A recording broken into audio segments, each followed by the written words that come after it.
Rhyme and reason ring months more. We're back. If only. And we are once again joined by a guest. This is the amazingly talented Charles Moss. Say hello, Charles. Hello, audience. All right, so Charles is an animator.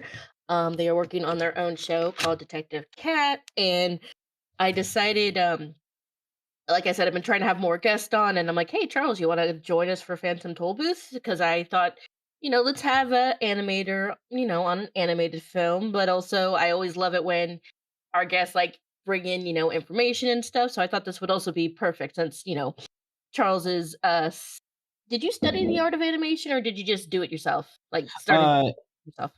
I studied it. I went to school for it. Oh, okay. So yeah, so I thought it would be interesting to have him join. So Jad, I'm gonna actually have you go first for the first two pieces of information. Okay, 'Cause so I'm- we'll. Oh, sorry. Go ahead. Go ahead. So we're reviewing the Phantom Tollbooth. It was based on a book by Norton Juster. Norton Juster was an American academic, architect, and writer.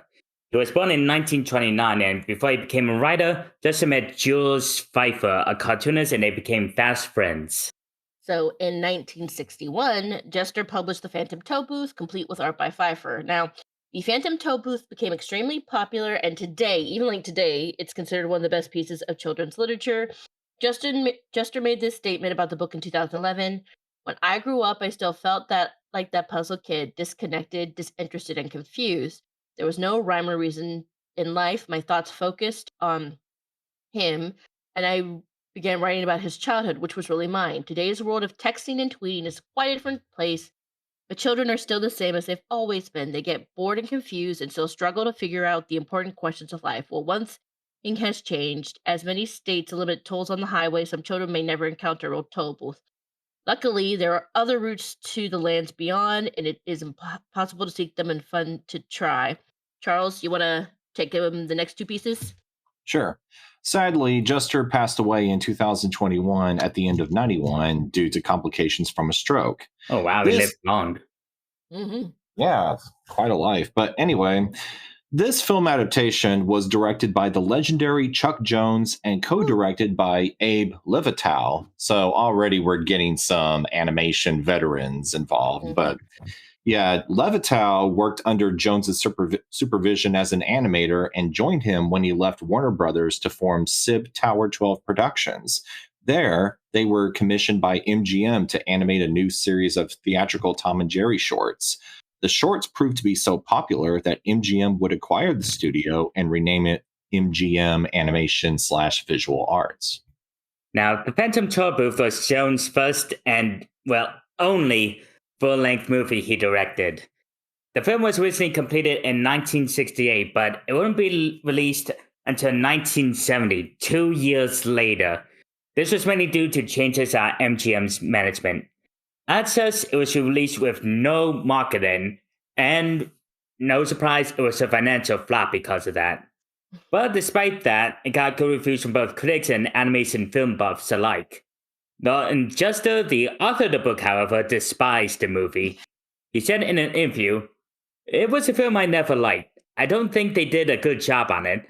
I've been around for a long time. It was well reviewed, which also made me angry."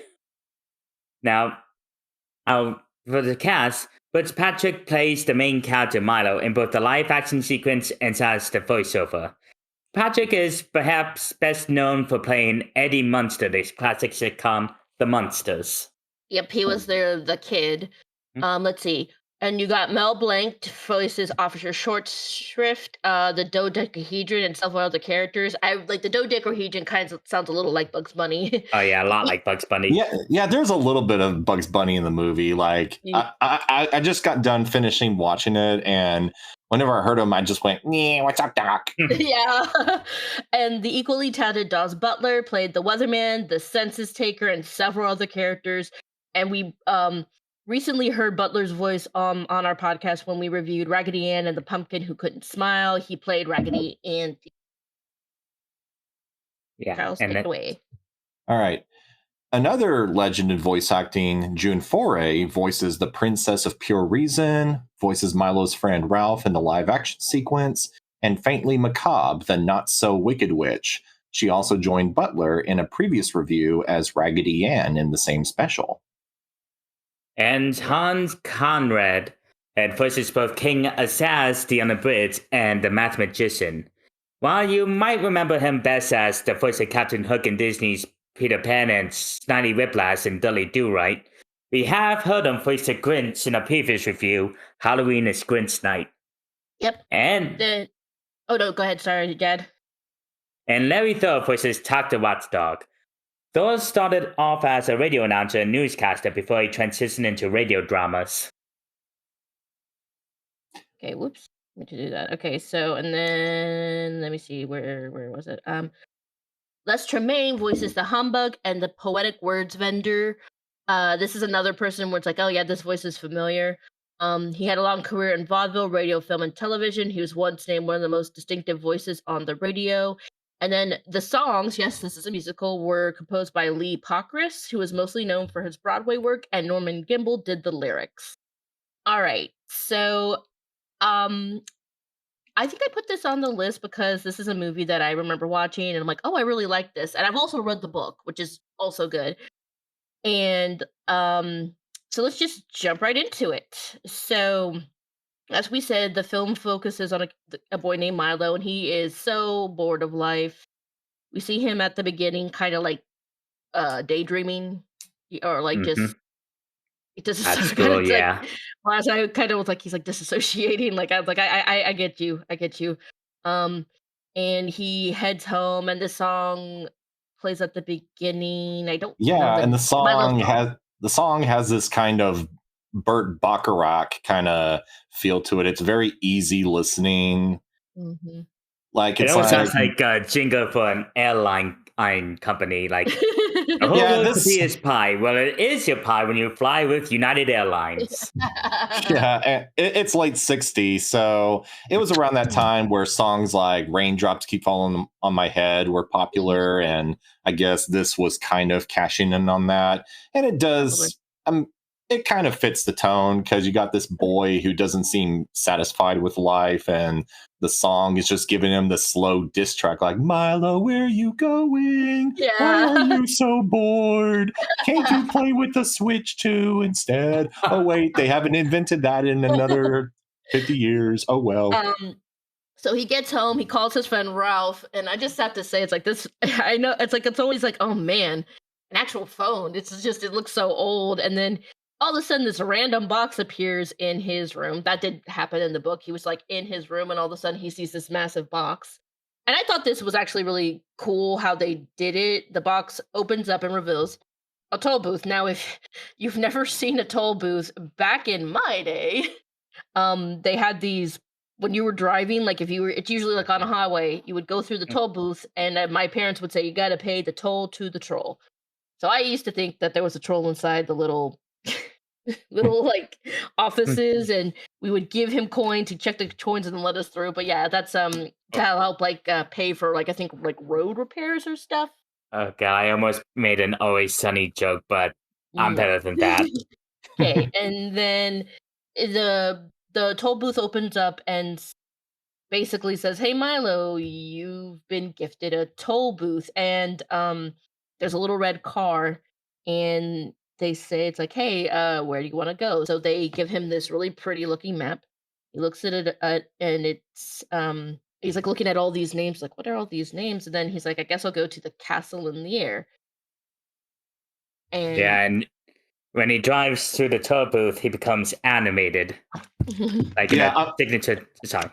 yeah, I'm waiting for Christopher Lloyd to come in and go, "You are an illustration." Oh. no, For not those the that ship. Yeah, for those that didn't get it, it's a reference to the Page Master, which is kind of similar. You got a live action boy, Macaulay Culkin, and he becomes a cartoon character, and he meets Christopher Lloyd as the Page Master, and he goes on this weird adventure. But I don't know if y'all have done this movie Oh, before. not yet. We need to. I loved the Page Master.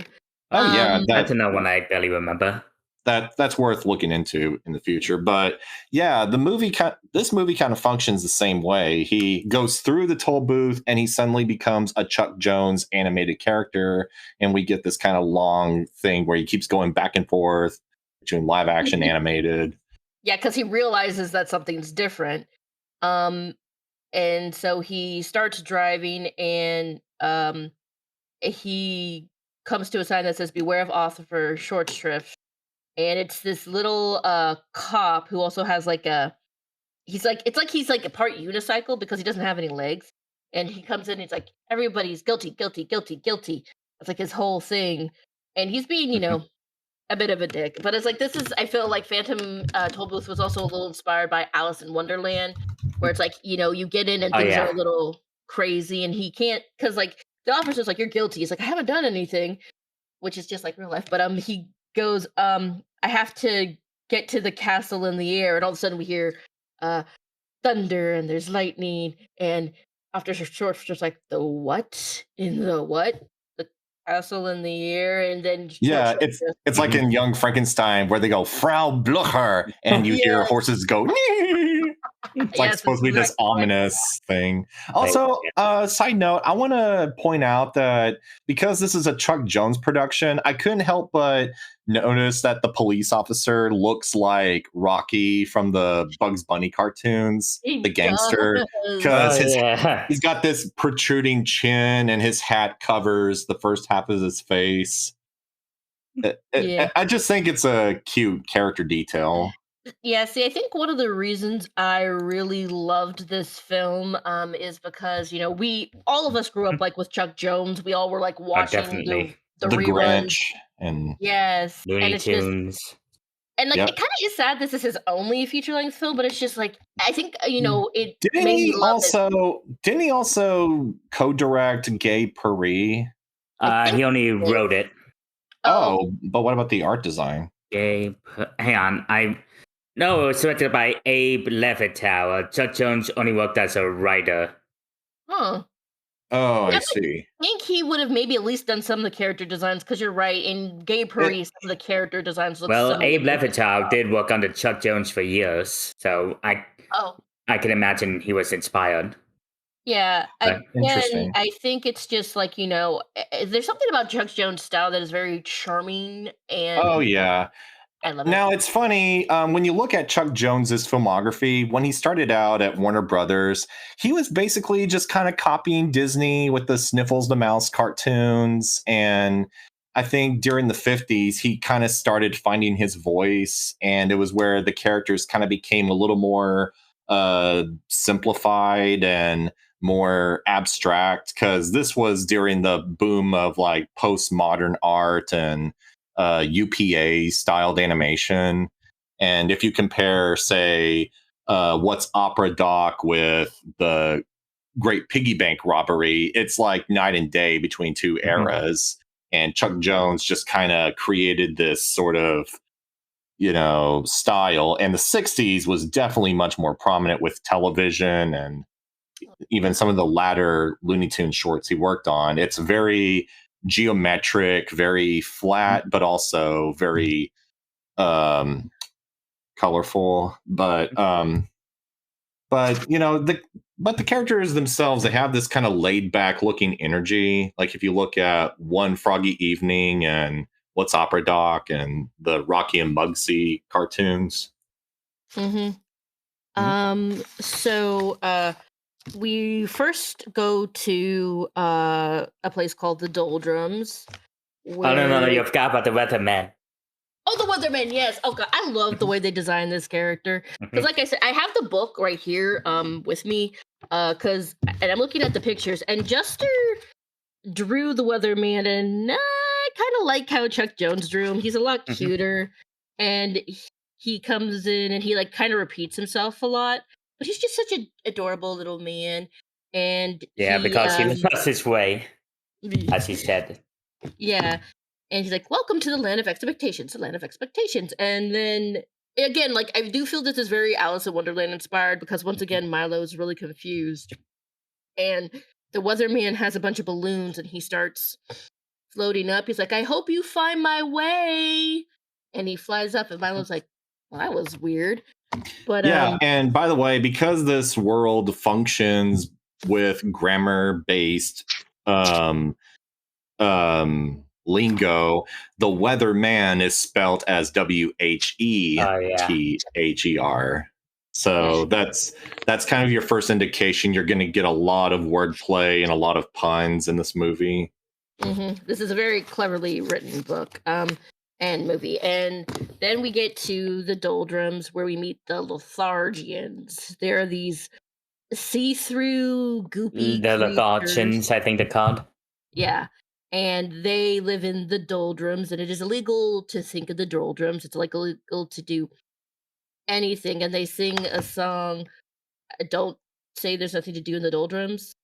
And it's actually a really good song, and it's kind of like a villain song because you first think it's like, oh, these guys are just really lazy, but they want Milo to stay there forever. Because as he's Hmm. singing and starting to become more lethargic, they start like wrapping around the car, and then okay, we get introduced to one of my favorite characters, Talk. And like, because all of a Mhm. sudden you hear barking, and someone they're like, "It's the terrible watchdog! It's the terrible watchdog!" And they're all freaking out. And I really like how they drew Talk. I have the book, and on the cover, it's a picture of Milo and Talk. I really, once again, prefer Chuck Jones's design. He's just much more charming and cute, in my opinion. Um, but see, I'm gonna read this. So, when my brother was born, the first pup in the family, my parents were overjoyed and we named him Tick, and the expectation of the sound they were sure he'd make. On first winding him up, they discovered to their horror, instead of going tick, tick, tick, tick, tick, he went talk, talk, talk, talk, talk. They went to the Hall of Records to change the name, but too late. It had already been officially inscribed and nothing could be done. When I arrived, they were determined not to make the same mistake twice, and since it seemed logical that all the children would make the same sound, they named me Talk. Of course, you know the rest. My brother is called Tick because he goes talk, talk, talk, talk, talk, and I am called Talk because I go tick, tick, tick, tick, tick. Because Talk is a watchdog. He has a watch inside of him. Because see, Womp Milo womp. says, Milo goes, "I'm killing time." He goes, "Killing time," and his talk starts to go crazy, and he starts telling him like, "Oh, it's terrible to waste time, but it's also, bad to kill time." And as he's talking, the doldrums start like, well, see, one of the things I really liked is I liked the design of the Lethargians, because they're like, what they'll like, I'm if one falls like onto the goop. ground, yeah, it'll split into two. But as they freak out, like when Watch was coming, they all like three, like two of them ran into each other and just like got stuck together and ran off.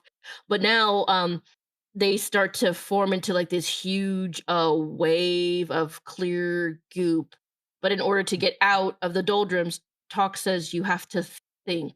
And he's like, "What should I think about?" It's like, "Well, just think about whatever." Because like not only do the Lethargians not want you to think, they don't want you to breathe, they don't want you to eat, they don't want you to do absolutely anything. So Milo's kind of waking up, and Talk says, "Think about fish that swim and birds that fly." And he goes, "Fish that fly and birds that swim." And we see a little animation of it. I kind of like that because you'd expect him to say, "Oh, think of birds that fly and fish that swim." But I feel like in that instance, he's not only encouraging him to think, but also to kind of expand his imagination and Mhm. creativity. Hmm. Yeah, And and oh yeah, it's just so we get Talk gets a song about time and how it's a gift. it's a really good song, It's and a it's like, cute one. It kind of reminds me of a Sherman Brothers song. Oh yeah, definitely. yeah. I originally thought the Sherman Brothers did this, but it's like, oh no, it's not the Sherman Brothers, just because the songs felt very Sherman Brother-ish. And then Yeah, I mean, this came out in the late 60s, so they kind of wanted a piece of that Mary Poppins pie. yep. And so then after that they come across, they almost smash into this guy's cart. We meet Dr. Cacophonous, and we have another, this is another song I really like. So he turns out he's a man who makes sounds, but he only collects the awful, terrible ones. Like And squeezes, smashes, thumps, but he like bangs.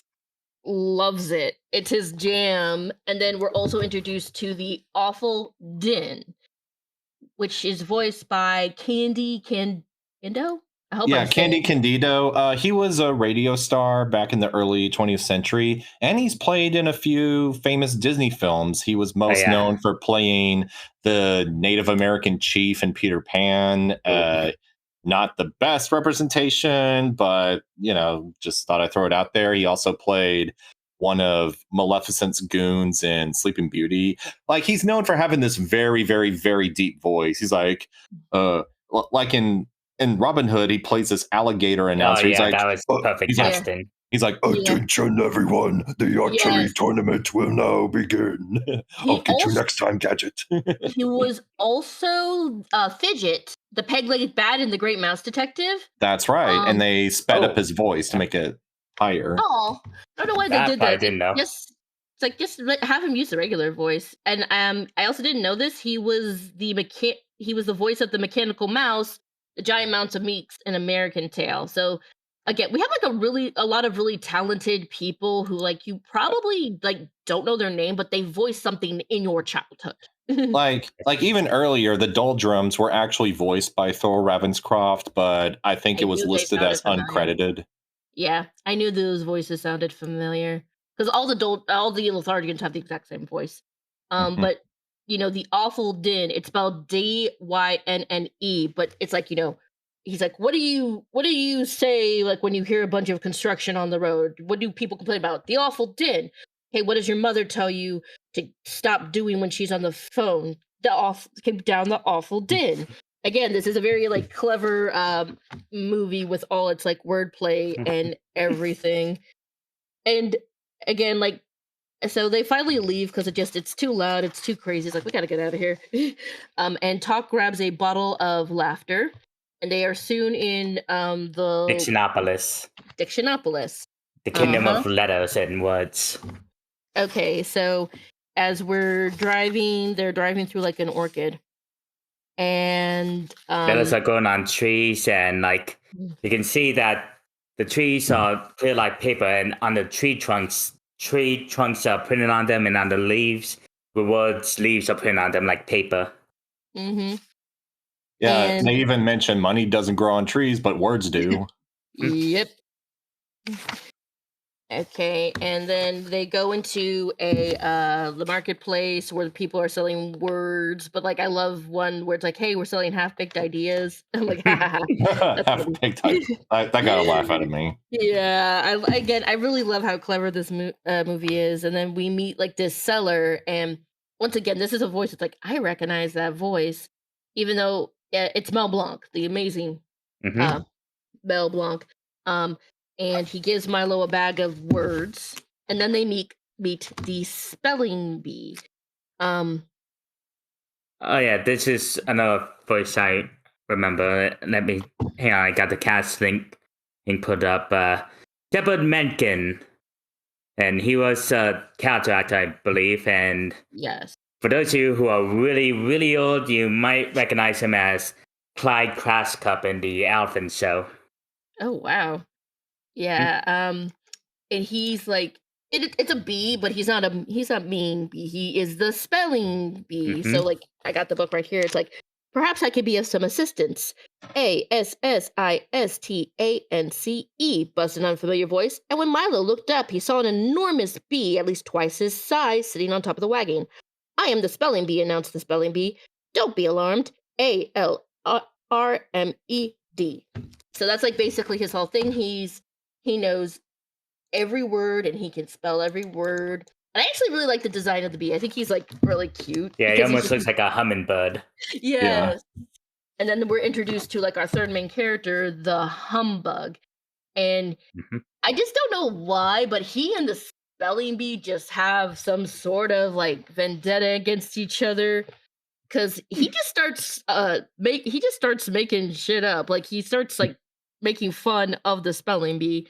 And the spelling bee gets fed up and they Especially when he calls the spelling bee a wasp. Yes. I guess you can say he has a lot of beef with him.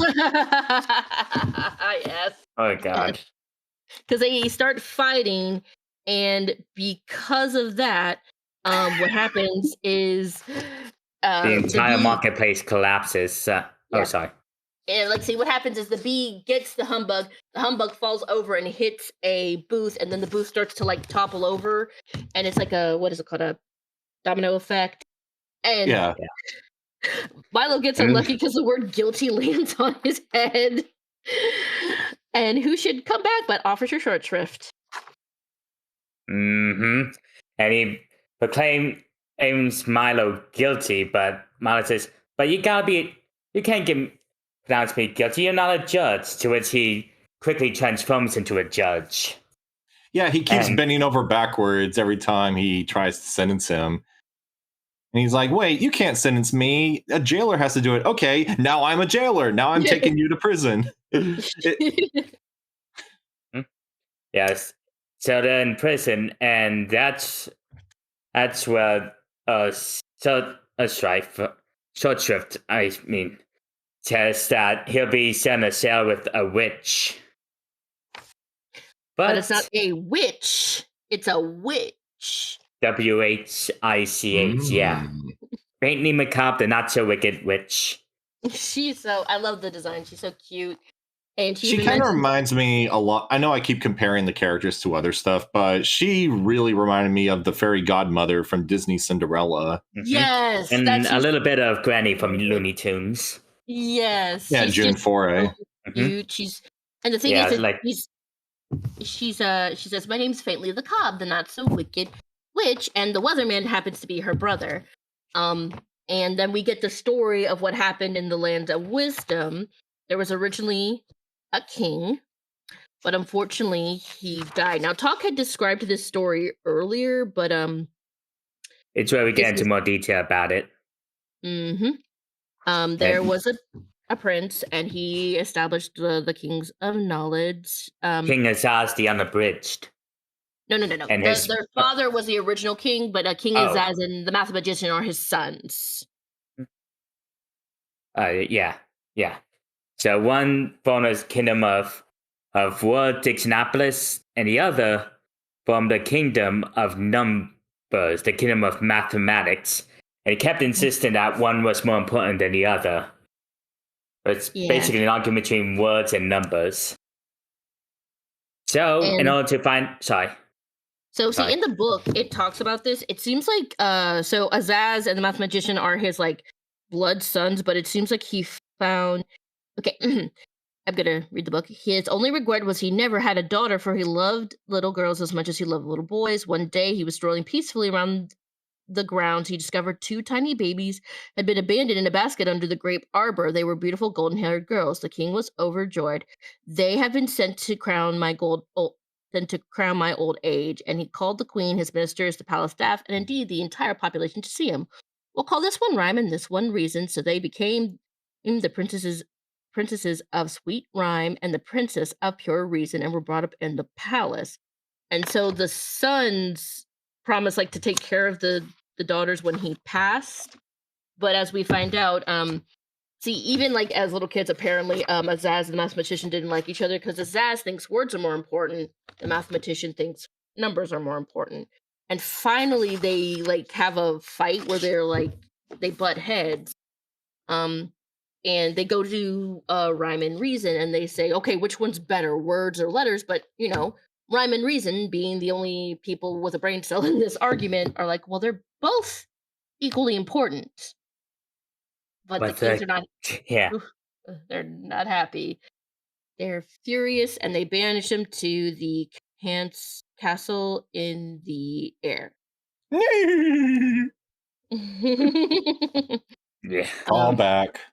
I also And like this ever scene, how they like instead of showing King Azaz and the mathematician, they're shown as letters and numbers. I'm like, oh, that's really clever. yeah, it's very abstract. And ever since the banishment, there's been no rhyme or reason in the land at all, which is why everyone acts so weird and crazy. Get it? There's no rhyme and reason. Yep. But see, However, sorry, go ahead. No, the, you go ahead. the king's men come downstairs to bring Milo up for a dinner, saying there was no time for sentences because the king's raiding. And it's there we meet the King Azaz, the Unabridged. And he does a pretty catchy song about why words are important and how there's a lot of puns in them. I'm like, let's see. Yes, and he, along with the math magician, are voiced by Hans Conried, aka the voice of Captain Hook. And he definitely has that distinct cadence that you recognize. He's like, Mr. Spee, get that Peter Pan. Yeah. And he also has this song. And,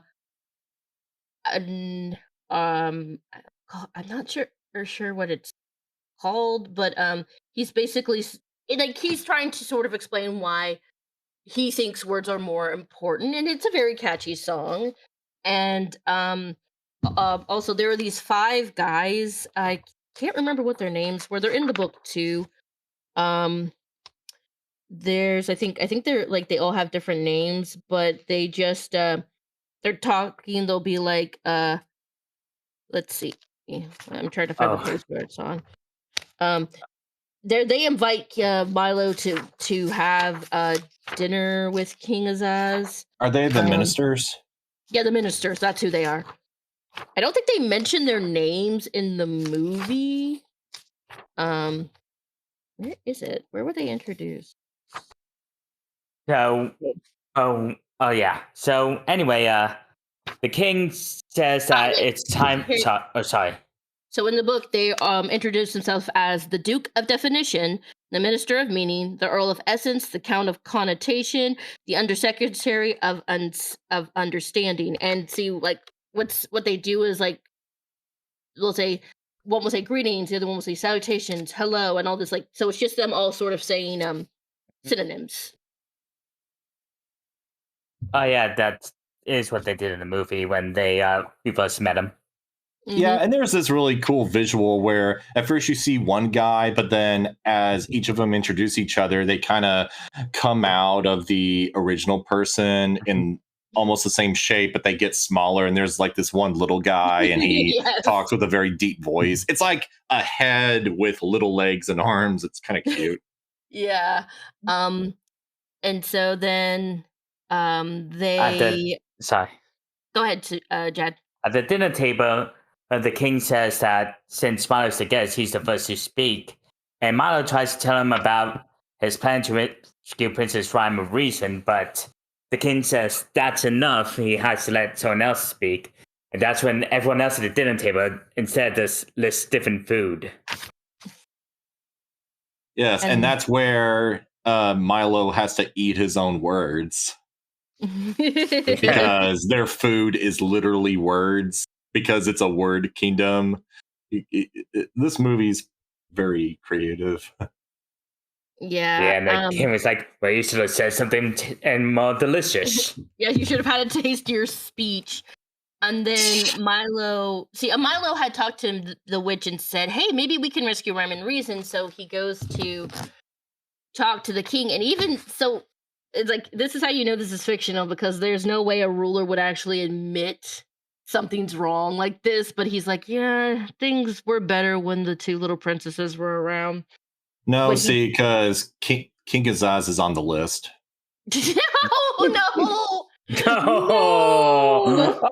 Oh gosh, I'm really happy no minors listen to this show. But so Azaz is like, does anyone volunteer to help Milo? And for some reason, the Hungbug was also invited to the meal. And he's like asleep because he's full. But you know, the spelling bee is apparently really petty, and he sneaks under the table to sting the Humbug, and the Humbug just stands up. He doesn't say anything at first, but but the king thinks he's volunteering, and so the three of them take off in a car, and you can see the Humbug is grimacing the whole time. And as they drive off in the distance, he finally leaps up and screams in pain from the sting. That feels like such a Chuck Jones type of humor. I loved that. Now, like I said, I've got the book here. There is a character that was left out. I'm gonna just read this really quick. A gross exaggeration, protested a furious bug who didn't realize that so much was visible to the naked eye. Amazing gas talk. How do you know all that? Asked Milo. Simple, he said proudly. I'm Alex Bings. I see through things. I can see whatever is inside, behind, around, covered by, or subsequent to anything else. In fact, the only thing I can't see is whatever happens to be right in front of my nose. So I think they didn't add this character just because his like introduction is and his like the chapter he's in is only like 7 pages long, so I think they just thought it wasn't that important to add, which kind of makes sense. Yeah, I mean, I feel like this movie is already overstuffed as is, and sometimes you gotta kill your darlings in order to make a more functioning adaptation. I mean, that's what a lot of movie adaptations do anyway. Is sometimes they leave out some characters and sometimes condense 2 to 1 or the other. Yeah. There's like this other thing. There's a City of Illusions. They also left that out. There's this dude who claims to be the fat man, the thin man, the giant, and the midget. Like that also was left out. But then we are introduced to the dodecahedron. Yeah, who guards the entrance to Digitopolis, the kingdom of mathematics. And at first, it looks like they can't get in because the entrance is black. Well, the humbug just wants to go home. But Milo refuses, and apparently the only way in is to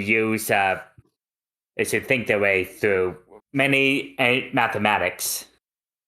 So Milo does recites a bunch of mathematics he learned in school, and that's what gets him through. Mm-hmm. And like the humbug kind of tries to take credit. He's like, it's a good thing we knew the Fibonacci sequence. Humbug, you didn't do anything. You just sat in the car. I like the humbug. He is such a pretentious fop, and it's even made better by the fact that he's played by Leigh Tremaine, and he played the big bad wolf in the Raggedy Ann Christmas special.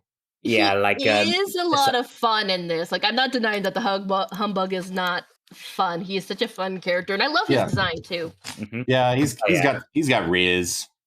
Yeah, not just it says his inclusion was to be a negative influence in Milo's journey, which contrasts against Tak. Yeah, which I can definitely see. Yeah, and it's there where we meet.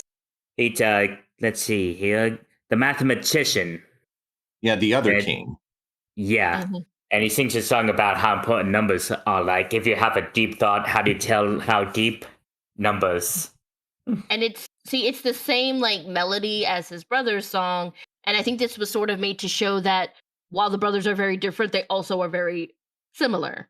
Because like the thing is like they, after he finishes singing the song, Milo's like, hey, we want to rescue Rhyme and Reason. And he's like, wait, did my brother agree to this? And he goes, yes. Well, forget it. Me and my brother don't agree on anything. Well, Milo manages to be like, well, if you like something, then like your brother won't. Right. And if you like something, your brother won't. Right. And you disagree. So here's the thing. You agree about disagreeing. Yeah. And he's technically right. So the math magician gives him a like magic pencil that looks kind of like his. He has a staff that's like a really large pencil, and this little one looks kind of like his. And then I'm trying to. In other words, just a regular pencil.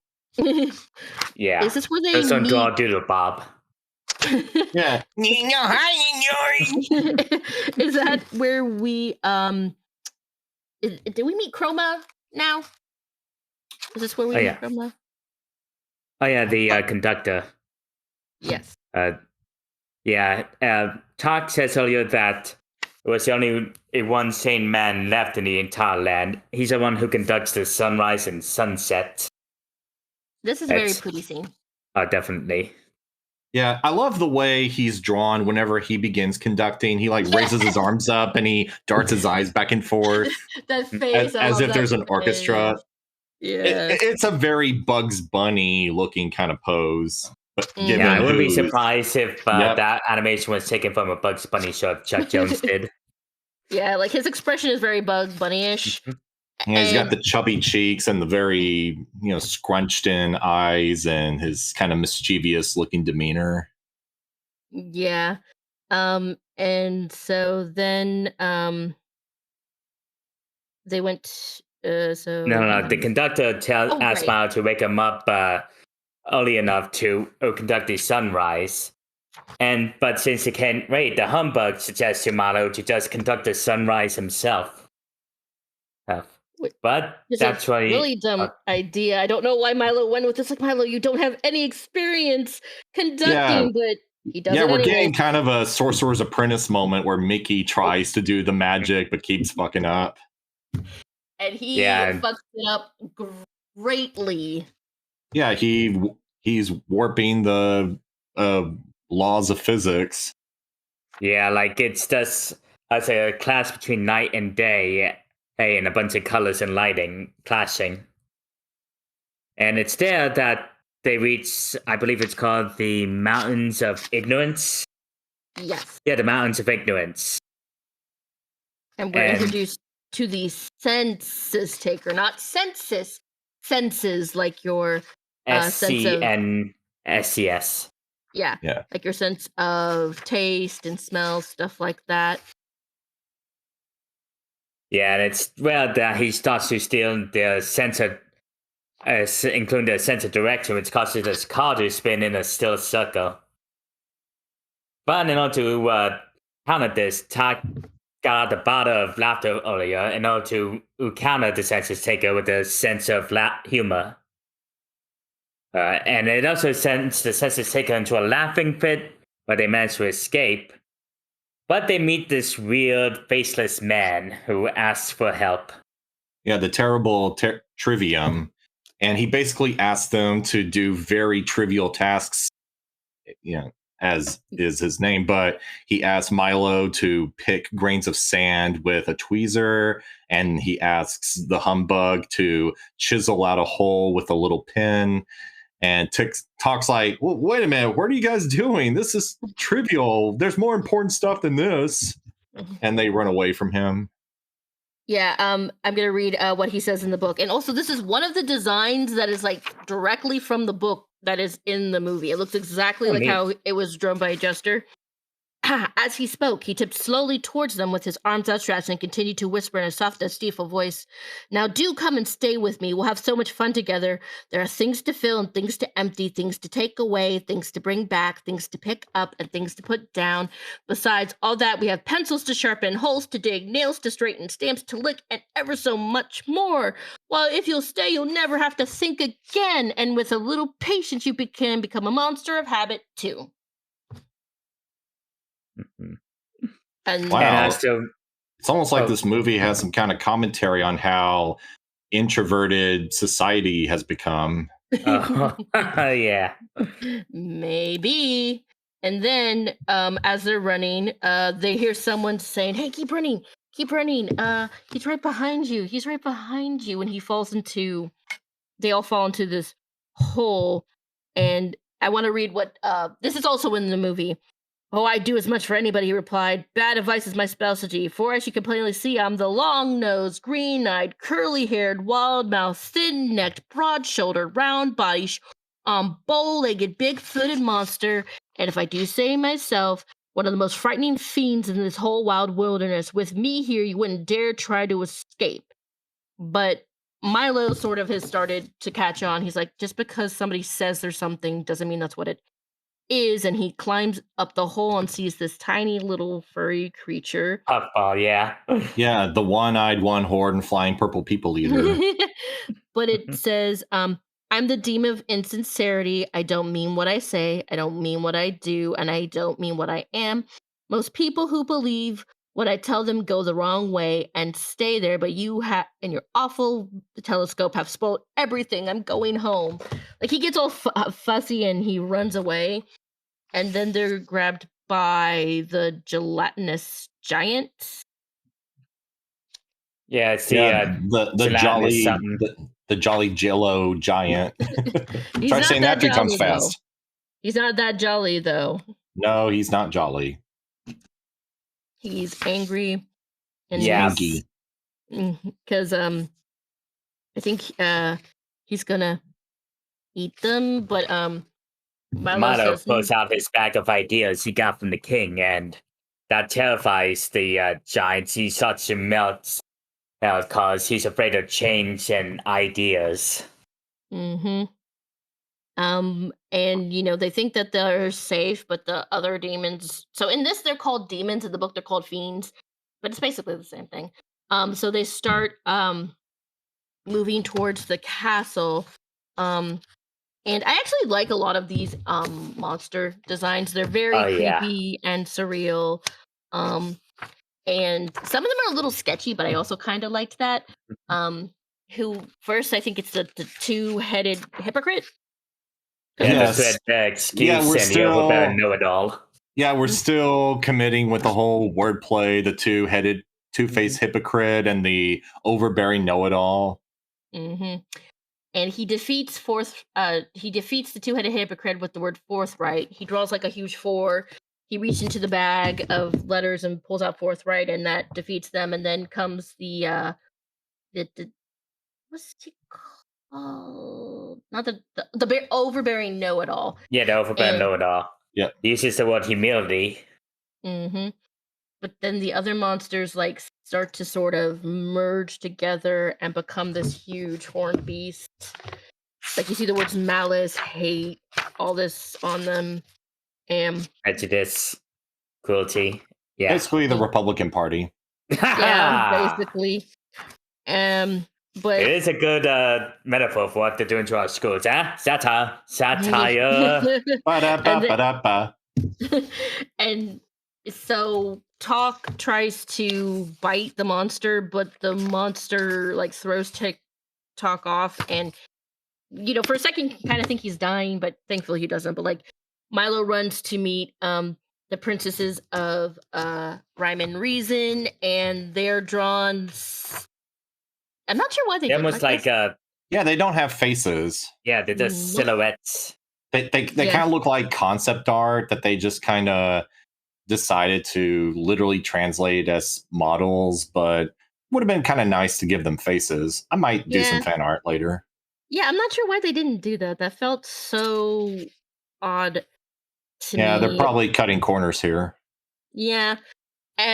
So it turns out that they sent the toll booth to Milo so Milo could save them. Because according to them, it's like we needed a boy that was so bored that he would do anything to like, you know, uh be unbored. And You're the chosen one. yeah. I don't think that's how it goes in the book, but oh well. They rescue first the weatherman shows up Yeah. and he helps Sorry. he helps Milo get down with two balloons. One says here, and I think the other one says how. Yeah. Here and how. Yeah, and as Rhyme and Reason also make the escape with them, they bring Rhyme and Reason back to the land, they change Humbug's clothes, and Talk acts clock is working again. Mm-hmm. Like you can And hear then- it ticking in before it rings the alarm. And the song Rhyme and Reason Rain. I actually really like this song because as they are like flying, they're fixing everything. The demons, I guess, are all banished. Everybody who's been in the movie joins in. Like they're driving, and after her short shrift comes, he goes, "Everything once in is innocent until proven guilty. Innocent, innocent, innocent," and he drives off. But the Faintly McClob has been released. She's free to help people pick words. Azaz and the Math Magician agree that both letters and words are equally And that important. one, oh yeah. Oh no, go ahead. And that one guy, I'm familiar with, observes the sounds, is now spreading street sounds throughout the land. Mm-hmm. And yeah, and then let's see, and you were saying? And then Chroma also fixes the sky. Well, no, Rhyme and Reason fixes the mess he makes, and then Chroma wakes up. and it ends with Milo being sent back home, but because he's gone on his adventure, the toll booth leaves his room, and then his friend Ralph from the beginning calls him. He's like, "Hey, there's something weird in my house." Um, A big and straight box, yeah. mhm, Yeah, it almost reminds me of the Chronicles of Narnia, where they go in the wardrobe and they spend a whole lifetime in there, but they come back and they're children, and it's been like a few minutes. yeah. And so it ends, with Milo having like a new outlook on life and Mhm. wanting to, go out and do stuff, and that Be is more the proactive, end. yeah. Yep. So So remember, kids, complicated grammar will make you appreciate life. So Okay. So the message was about the pursuit and application of knowledge, and you can kind of tell that that lesson is still there. hmm this is like a lesson that people really need. Mhm. I do agree. Like one of the critics says the film does get like a little bogged down. There are so many characters that are thrown in, but again, like that's also one of the reasons a lot of characters that were in the book were left out. That's like one of the things you have to do Mhm. sometimes with book adaptations. But again, as someone who's read the book and seen the movie, even though they had to remove some stuff, I still think they actually did a really good job. And I also just think that again, since I grew up with, Chuck Jones's art style, I just found the movie so charming. It is very beautiful in a lot of places. I do sort of think that the movie was a little rushed towards the end. Like if so for some reason there were like rumors of them possibly making a live action version of this, which no, thank you. Um Mhm. it was in 2010 and then in 2017, but both of those fell through, thank God. Um I kind of think if they ever did this again, it would work better if they did it like a mini series, because this is also like a book that is very popular to teach in like elementary school. It's like, yeah, I can definitely see this being like a Netflix adaptation, mhm. Mhm. because I know there's a lot of animated movies on Netflix that are, you know, because I've been seeing a lot of Roald Dahl adaptations and even some Dr. Seuss ones. But um, yeah, it was really interesting. I actually just finished watching it before I jumped on, and I remember watching it once 15 years ago when I was, because believe it or not, you used to watch movies for free on YouTube. Like Oh, those were the days. anyone could Yeah. just upload a movie or an entire show on Netflix and you wouldn't get in trouble. But I Now used we to go to go, archive of our own. No, yep, I watched it Internet on Archive, my bad. Internet Archive, and I have to be honest, Archive of our own is where you go for the porn, Rudy. Shoot. Yeah. yeah, but I hate to be the contrarian, but this didn't really work for me. Oh no. Like it's creative. I love it's visually interesting. I like some of the songs. I like the wordplay, but I just I don't know. It just kind of goes on in a lot of places. Like there's scenes where it goes on longer than it needs to, Mhm. and there's more expository dialogue than letting the visuals tell the story. You know what I'm saying? Yeah, like, I I do love the film, but I do agree with that, like, I think another thing is also this is an issue I sometimes have specifically with movies made for, like, kids. They'll throw a lot of characters into something, but then it's like they don't stay around or they don't actually, like, add to the plot. I know it was probably hard of them to be like, okay, which characters are we gonna like keep and get rid of? Of course, they have to keep like Talk and the Humbug just because they become main characters along like with Milo. So, think it was just probably hard for them to sort of decide which characters were gonna get some spotlight and which ones weren't.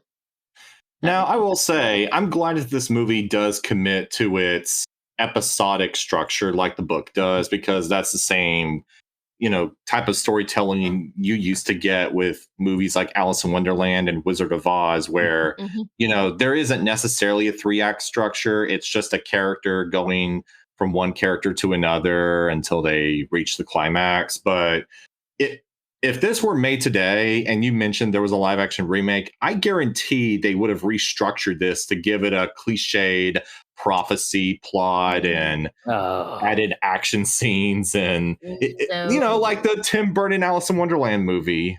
yeah, so like again, I think if they were gonna try to adapt this again, it's like just make it a mini series, then you can get through every single part of the book Yes. And and I have feel a like there's room for expansion and, to yeah. flesh out the characters more. Because even though I get Milo has to learn to appreciate things, I feel like I'm not really on board with his character arc Hmm. as the movie wants me to.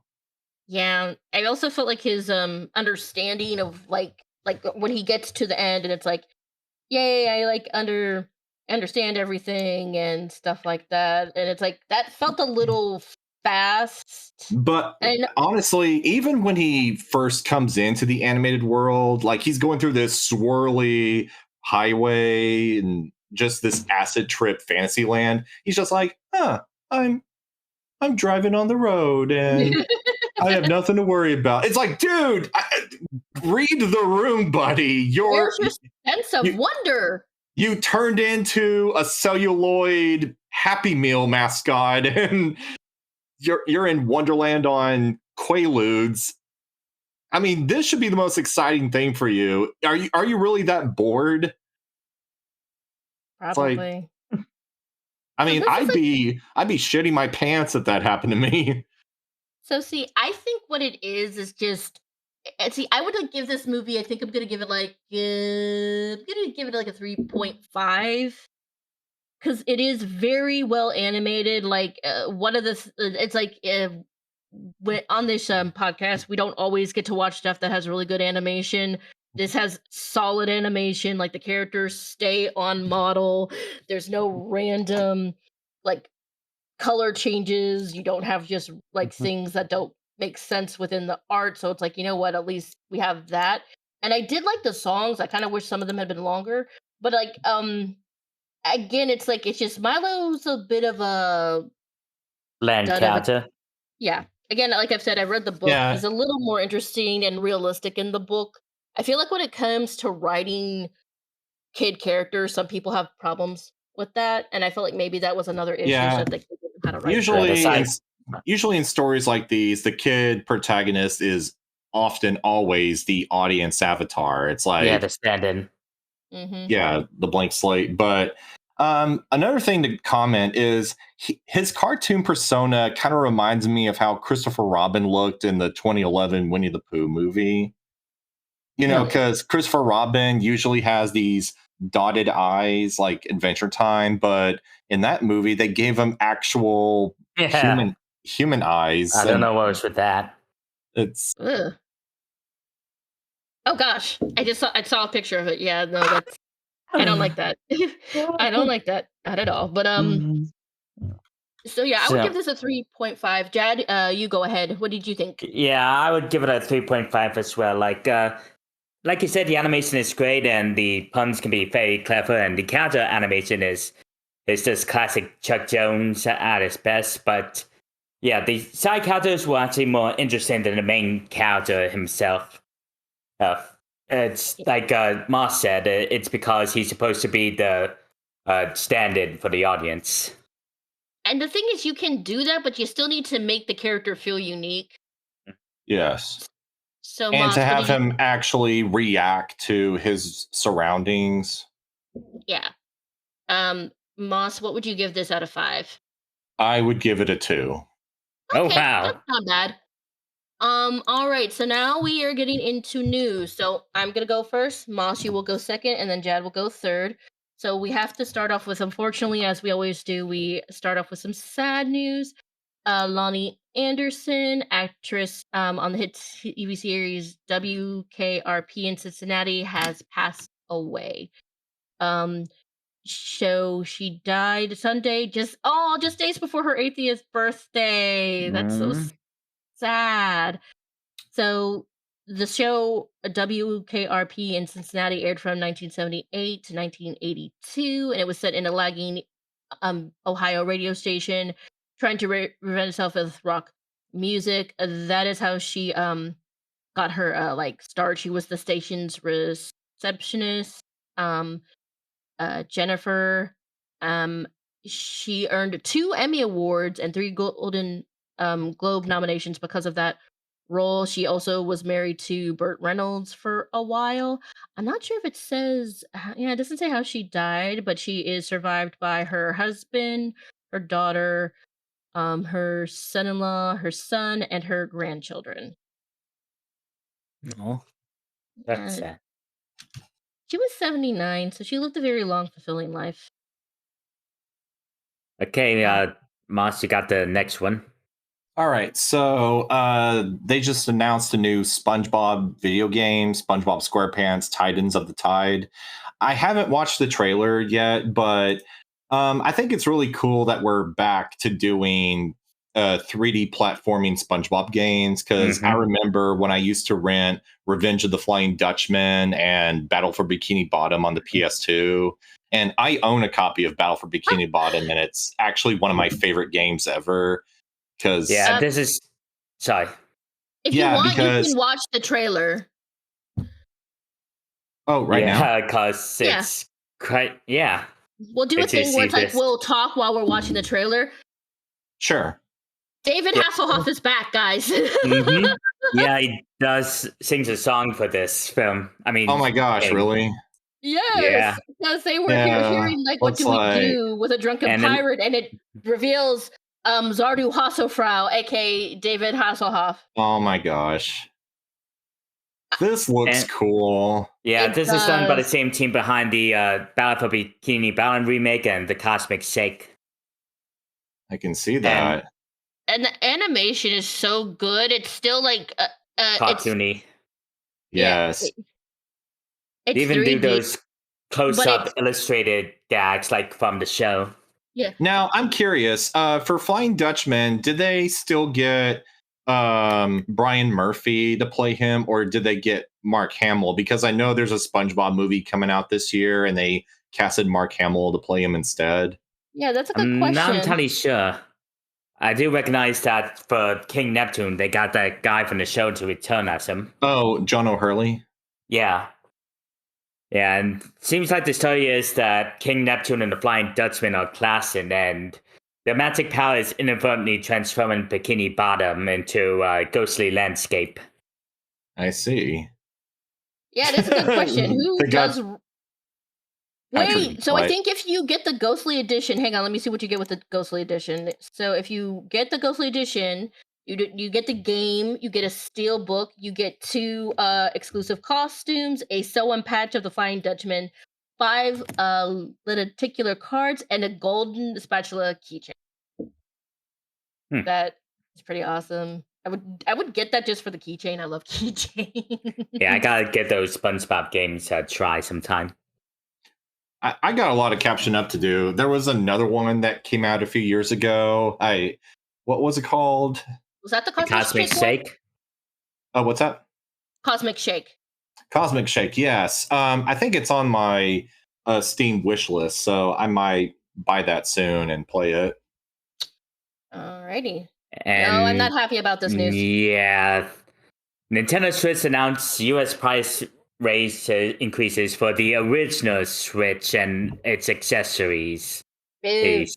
And on that, like, the prices are going up. Like, the Nintendo Switch will now be $340, which is like a $40 increase. The OLED model will be $400, a $50 increase. The Switch Lite would be a $230 increase, a $30 increase. The Nintendo Sound Collector Llama will be $110, which is a $10 increase. And the Joy-Con 2 controllers, $100, which is a $5 increase. And this is all because of those fucking tariffs. You could Uh, have foreseen this. Ah, man, the 6. I hate it here. And if that's not bad enough, they warned that other price increases could be coming for the Switch 2 games and Nintendo Switch Online membership. Dude, this is why I'm so happy I'm mostly a PC gamer. I still want to get a Switch too, but it's just like, this is so frustrating. I feel like I haven't played enough Switch games to want to transition to Switch 2. Like I've only played at least one one of the Zelda game, Breath of the Wild and Mario Odyssey and Animal Crossing. Like, I don't know if I'm gatekeeping myself, but I don't know. I feel like I should have consumed more Switch stuff until I'm ready to go, because this is kind of like that Apple mobile device technology where you buy an Apple product for a year and then suddenly they announce a new model the next year, and it's like, dude, I just bought this. I want to enjoy it, like Yeah. like I cut me some slack. I do want a Switch too. I'm like content to wait, but it's just really frustrating that if I wait, it seems like I'm gonna have to Pay more. yeah. Which Yeah. is, total BS. But again, it's like I knew this was unfortunately like something like this was gonna happen. Yeah, like they were wanting that a lot. The tech industry, especially video games, should be hit hardest by these tariffs.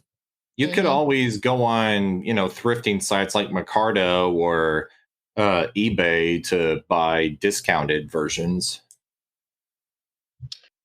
It's I always have a used. I have a friend who uses Mercado, and he buys like hand-me-down items, and they're almost Ooh. half the price of official ones. Oh yeah. There's nothing wrong with buying used, but like I said, since I'm like a PC gamer, it's like Steam's always having sales. I have managed to get games that cost like $60 for maybe like 75% off. Like I got AI the Somnium Files. That's like a game that's like usually $60. I think I got it for like maybe 20 or something. So it sucks, but I'm not too sad about it. But it's still just frustrating. However, there's some happy news. If you guys want to, I got a different link to the article because I couldn't reach that one. So everyone's least favorite person in the world, Tory Lanez, is now going to have to pay Megan Thee Stallion's legal fees. Ha! Suck it! Nice. So, Charles, I don't know if you've listened to our show, but Jad, who's my favorite rapper? Megan Thee Stallion. Who is my favorite female artist? Megan Thee Stallion. If I died and could be reincarnated, what would I be reincarnated as? Megan Thee Stallion. Yep. I love Megan Thee Stallion, and this whole ordeal with Tory Lanez has been it's been so unpleasant just because not only did, people try to say, oh, he didn't shoot her, he did, but it was just another example of, oh, women be lying, but they're not. So and here's the thing is Tory is currently in jail for shooting Megan and all this other stuff. He somehow managed to pay someone to like harass Megan even though he is in jail. Well, now it seems like that didn't pay off for him because now he's going to have to, on top of serving his sentence, pay for all of her legal fees. Dang. Nice. Yep. So, according to a court document obtained by Complex, the reason for the new bill is directly tied to his conduct during his Zoom deposition on April 9th. Instead of calmly answering questions, Lanez reportedly interrupted Megan's lawyers and insulted one of them by begging for her to comb her hair. This unprofessional, disruptive behavior derailed the deposition, which barely lasted an hour. So, because of his behavior, that's another issue that arose when this whole thing started. Instead of being respectful towards the judge and the lawyers, he has been very flippant and rude. So it's kind of no wonder that he's now going to have to pay her legal fees just because this man, he cannot act to save his life. He has no idea how to just behave and be a decent human being. So again, I'm happy this is happening to him. Screw you, dude. I wish you nothing but the worst. I hope you fall down a flight of stairs. I hope your teeth fall out. Hope you can never have your favorite food again. Screw you. And the moral of this story, fuck around and find out. Yeah, basically. It's nice to see that the law sometimes works. All right, Charles, you are next. All right, so Fantastic Four First Step sees a steep second weekend decline. Yeah, this movie is not doing too good. It's definitely making money, but it's not the big hit that Marvel is expecting. Nope. Yeah, this is Uh, It lost Oh, okay. to the Naked Gun remake. Oh, wow. Really? Yeah. oh wow, really? I don't see that on there. So, well, I'm looking at like the latest dailies. It's still making money, just I don't think as good as they Yeah, its wanted to. second week it gets made 44 million, which is like a 66% drop from what it made in the previous weekend. Yeah, Ouch. I think it's a combination of different factions. One is MCU burnout. Oh yeah, Now, I definitely. would say super movie burnout, but the new Superman movie is killing it Doing at really the good. box office because people actually want to see a new Superman. But with Fantastic Four, it's from the MCU. People are getting sick of it. Their movies are not as good as the Phase One era. And another factor is there have already been two different Fantastic Four adaptations, and none of them have been good. That is, unless you count the unreleased Roger Corman movie, but the main theatrical ones from the 2000s and what fans call Fan Four Stick from 2015 have been very disappointing. And Yeah. it's For like, fool some me once. reason, It's like, fool me once, shame on you, fool me twice. It's that sort of thing. And sure, people are responding to it, but there's also been a lot of mixed reactions. Some people like mhm, it, some don't. And personally, I kind of fall in between. Like, I like the movie fine, and I think it is objectively the best Fantastic Four movie adaptation. I just think they could have done more. well, see, I think another thing is I kind of think they shouldn't have released this in the same month as Superman, just because, like, as you said, people actually want to see a new Superman movie because the Hmm. last two were not that good. But also, while I do like the Fantastic Four, I feel like Superman is a much more well known superhero, Uh and I huh. think he's a little easier to adapt. Yes. I'm going to be seeing Superman this weekend, but also, like, James Gunn has a really good track record. Oh, yeah. Um, like even like those Scooby Doo movies, like they're kind of silly and campy, but people look at them fondly. Yes. And like his last, foray with superheroes, the last one was Guardians of the Galaxy 3. That was like the perfect send off to Guardians of the Galaxy. So Oh, he has a Oh, definitely. yeah. lot of trust. But like I think you're right, Moss, because like see, I thought Thunderbolts was good, but the reason I think it underperformed is just like the Marvel fatigue, but also not everyone has Disney Plus, and a lot of the stuff that's in these movies now, you have to go watch the stuff on Disney Plus, and a lot of Yeah. people just don't have that time. Yeah, I was watching a video from a content creator I follow earlier saying that Marvel should have taken a 5-year hiatus after Mm, Endgame because probably. Endgame felt like a perfect finale for that first phase of movies. And I Mhm. think Disney should have just let us digest that. And then after 5 years, maybe they would have come back with more movies and a new set of stories. But they had to make a new streaming network. They had to fly too close to the sun with all these spin-off shows that you have to Hmm. watch in order to understand these new movies. You can't watch Doctor Strange 2 without watching WandaVision, even though they kind of fucked that up too, but that's a story for another day. Yeah, and like what I think, what I like what James did is like, okay, so we're gonna have television shows, but here's the thing: you don't have to watch the television shows to understand what's going along in the movies. And again, like I think it's just I remember I think one year there was like I think what maybe 10 like superhero movies coming out, and a lot of them were Marvel stuff. It's like they need to space this out. I think they've done a better job because I think we only have two Marvel films this year, right? Only No, two? Yeah. three. What's the third one? Yes, three We had Thunderbolt, Captain America, Brave New Oh, World, that's Thunderbolts, and now dude, Fantastic I Fantastic Four. totally Four. forgot about Captain America and I saw that. Yeah, and now, I mean, to Kevin Feige's credit, he's actually course correcting right now. He's reducing the amount of content going Thank God. forward, and we're not even going to see Avengers Doomsday until next December. So we got a whole year without. Well, okay, there's still the TV shows, but other than that, we got a whole year and a half without any Marvel movies until the next one. So rare Marvel W. Yeah. I think also just I kind of feel like a lot of these movies I think might have also been mandates straight from like Disney. Oh yeah, definitely. Actually, scratch that. Before Mhm. Doomsday, the new Spider-Man movie is coming out next summer. So Oh, we have right. a whole year Mhm. until another Marvel movie.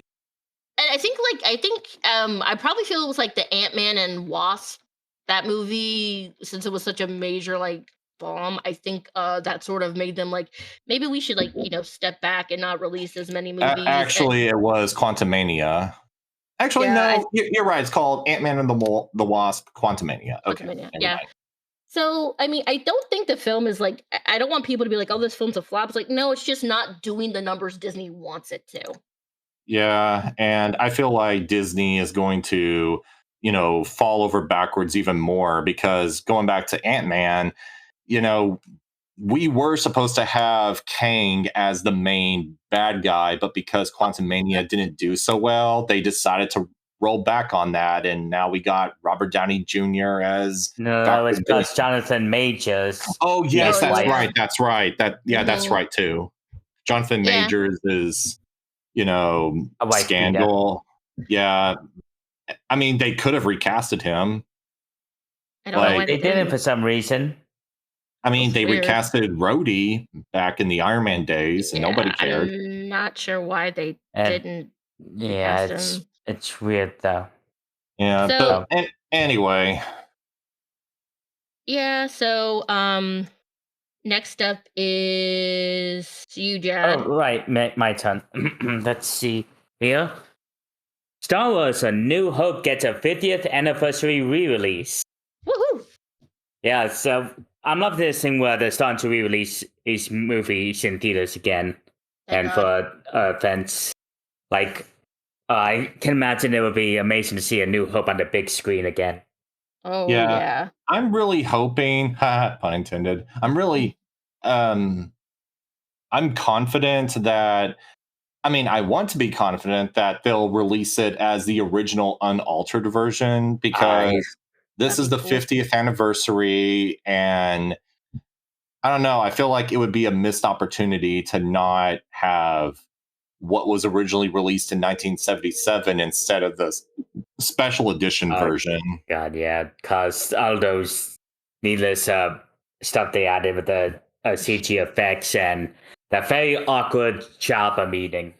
Yeah, we don't need it. Just release it the Yeah. way it was I originally. mean, as a kid, I thought it was kind of cool, but looking back on it, it was very unnecessary because Jabba and Han were just repeating what already happened with him and Greedo. Yeah. In fact, um, in the behind the scenes, um, there wasn't a Greedo scene originally. It was just going to be him meeting Jabba the Hutt, and they had the stand-in actor, and they were going to put in a stop motion animation.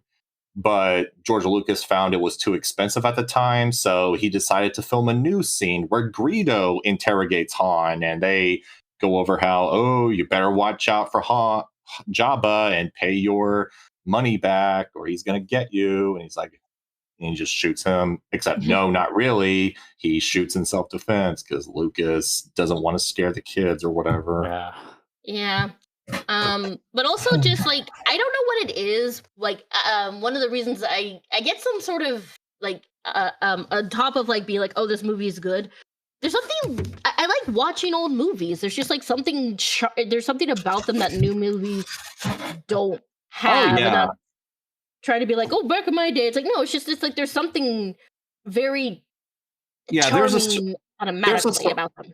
there's a sort of nuance with them, especially if you're watching a culturally iconic film like Star Wars. Or a couple of years ago, I went to see The Exorcist in theaters, and it kind of elevated the experience because you're kind of experiencing it the same way people did back when it first came out in 1973. Hmm. Granted, they didn't pull me out on a stretcher, but hearing people react and laugh and shudder at different scenes, it kind of makes a difference rather than just watching it on a small screen by yourself. Yeah.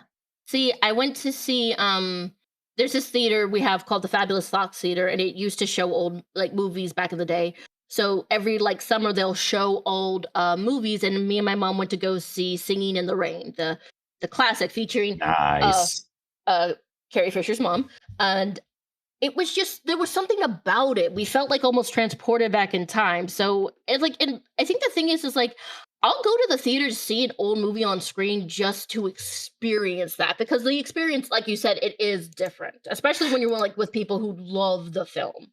Now that I think about it, one of my favorite experiences was back in college. They had a screening of Close Encounters of the Third Kind, and Ooh. they didn't just project the Blu-ray or DVD on the screen like most, re-releases do. They actually had one of the original film prints, and you can Oh see wow. every scratch and imperfection, and the soundtrack was kind of off a bit, but it somehow made the experience more satisfying because Mm. it's like watching art, right?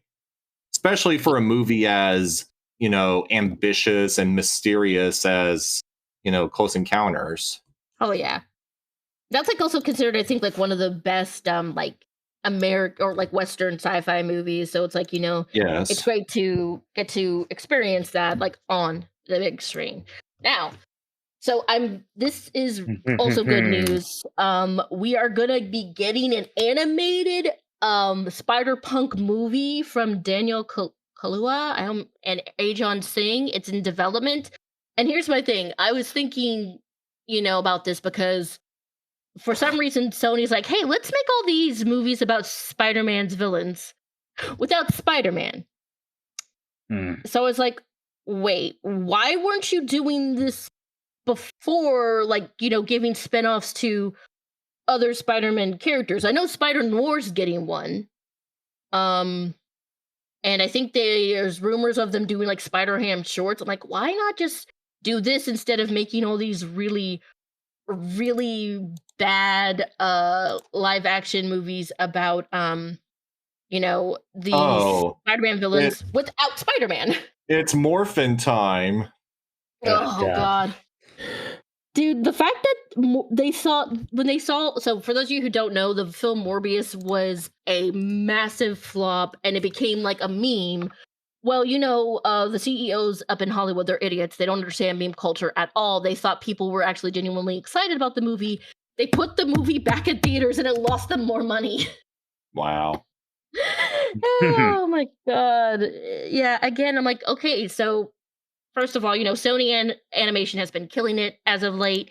But again, it's like, why didn't you guys think about doing this? Like, you guys were making the Spider-Verse movie. Just go through the comments, like, okay, let's find a random Spider-Man and make a movie about him instead of let's keep making live action movies about the villains without Spider-Man. And it's like, I think these all could have been good, but it's like each one's just been an absolute dumpster fire of a movie.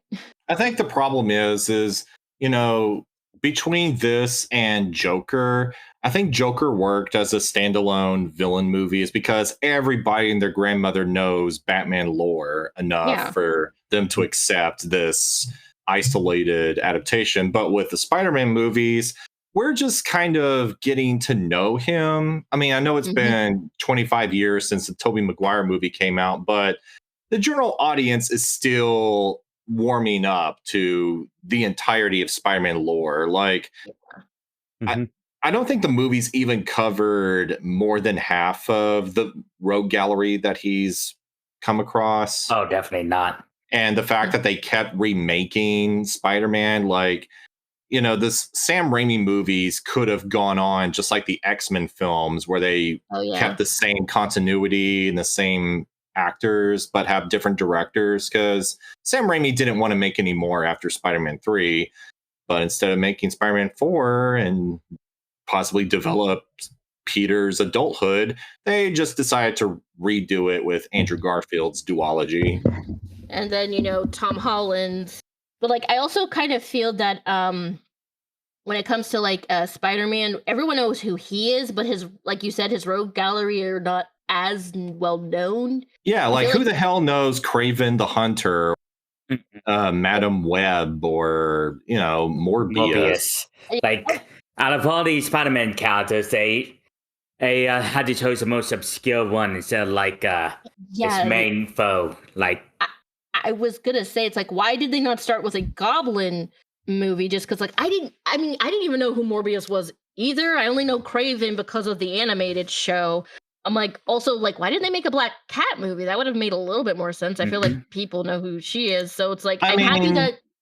to be fair, the Venom movies, Oh were yeah, successful because, he was already in Spider-Man 3 and people generally already know know who who he Venom is. is. He's kind of a pop culture icon of his own, so it kind of works, but yeah, for the other villains, it's like, who the hell are these people? You saw Yeah. Why that in should the I care? comics. Mary Jane is the new Venom. Oh yeah. Somehow she and the Yeah, symbiote are together. I don't know. It. yeah, not by choice though. Like the symbiote, Mary Jane was basically its last choice as a host, but it was either her or just us die, and the Mm. symbiote chose her. Interesting. So, yeah. So I'm glad that they decided it's like, hey, people really like the other Spider-Man. Why don't we like make movies of them and animate? It's like, yeah, y'all should have done that originally. Yeah, Yeah, hell yeah. we gotta love an anti-establishment Spider-Man, especially in this Oh. day and age. And the fact that they've decided we're gonna make a movie about him, I think is also just a big, kind of like a middle finger, kind of like to Disney and some other animation Mhm. companies who are trying not to rock the boat, quote unquote. Speaking of Disney, Monsieur Nick. Oh yes, Hulu is merging with Disney Plus. Not sure how to feel about this. So, which means Hulu is no more. It's now part of Disney Plus's monopoly, and I don't know how to feel about that. Yeah, I don't know how to Yeah, feel about this either. yeah, I like haven't Hulu. actually used Hulu in a long time, so Yeah, just the shows I want to watch from them are on Disney Plus now, which is the reason I haven't used the Hulu app in forever. See, And I let's see. think maybe Disney just wanted all their stuff in the same place, but also see when I had Disney Plus for a while, but the thing was is like unless you're a diehard Disney fan, Marvel fan, Star Wars fan, or have kids, I feel like Disney Plus is not really worth it. So this might be them trying to bring people to it to be like, hey, there's more like content now. Yeah, like the original plan was to have Disney Plus have all the family friendly stuff and the brands like Marvel and Star Wars, and to have all the mature stuff they got from the Fox buyout to be Hulu exclusive. But apparently that hasn't been a good plan for the international rollout. And when they started integrating Hulu into Disney Plus International in several different countries, that managed to boost subscribers. So they thought, why not just us make it part of Disney Plus instead? It's working out in all the other countries. oh yeah, and they're no longer going to report streaming numbers for some reason. They're doing a Netflix. Like Netflix is no longer focusing on streaming numbers, either just revenue and profitability. Mm, We'll see how that goes. we'll see. Okay, Jad, I think you Oh get yeah, this one. I haven't heard about this one. Dave Bautista joins Highlander reboot movie Major World Revealed. The Yep. upcoming Highlander reboot. I didn't even know they were doing a Highlander reboot. Me Yeah, I neither. just found this out yesterday.